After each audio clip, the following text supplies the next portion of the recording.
Congress party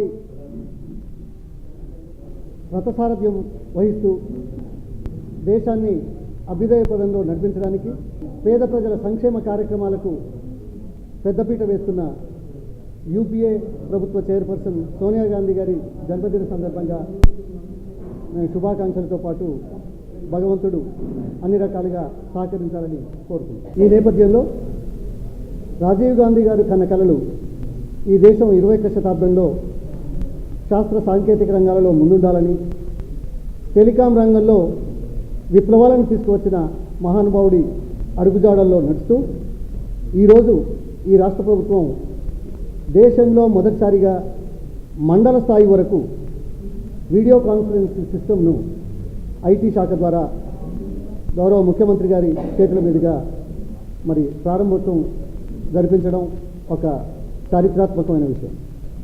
ఈ నేపథ్యంలో ఇది కేవలం అధికార కార్యక్రమాలకే కాకుండా ప్రజల అవసరాలను దృష్టిలో పెట్టుకొని ప్రజలతో మమేకం కావడానికి, ఈ అధికారులు జవాబుదారీగా ఉండడానికి, ప్రభుత్వం నిర్దేశించిన లక్ష్యాలను చేరుకోవడానికి సంప్రదింపులు, సవరణలు, ఇబ్బందులను తొలగించడానికి కావలసిన సూచనలు, సలహాలు ప్రభుత్వ పరంగా రాజధాని నుంచి ఆయా మండల కేంద్రాల వరకు కూడా ప్రజల సమస్యల పరిష్కారంలో ఈ వీడియో కాన్ఫరెన్సింగ్ ప్రముఖ పాత్ర వహిస్తుందని, ఇది సులభతరం చేస్తుందని, ప్రజలకు దగ్గరగా చేరువగా ఉండడానికి ప్రభుత్వాలకు ఉపయోగపడే విధంగా ఉంటుంది అనే దాంట్లో సందేహం లేదు. ఇప్పటికే రాష్ట్ర రాజధాని నుంచి జిల్లా కేంద్రాలకు 8 Mbps ఉన్న కనెక్టివిటీని 12 Mbps వరకు పెంచడం జరిగింది.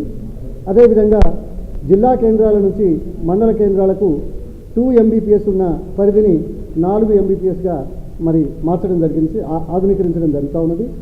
ఈ దేశ చరిత్రలో పట మన రాష్ట్రం ఈ డేటా సెంటర్ను ఉపయోగించుకోవట్లో కేంద్ర ప్రభుత్వం విధించిన 2015 నాటికి 2 దశలు పూర్తి కావాలనే నేపథ్యంలో మొదటి దశ కూడా అన్ని రాష్ట్రాలు పూర్తి చేయని నేపథ్యం, 2వ దశ ఈ రాష్ట్రం ఈ సంవత్సరంలోనే పూర్తి చేయడంతో పాటు మరింత ఉపయోగపడే విధంగా 3వ దశకు ప్రతిపాదనలు తీసుకొస్తున్నాం.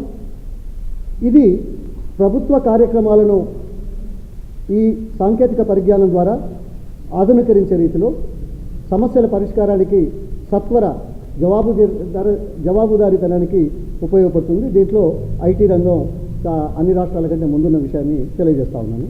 ఇది ఈనాడు జరిగిన కార్యక్రమం.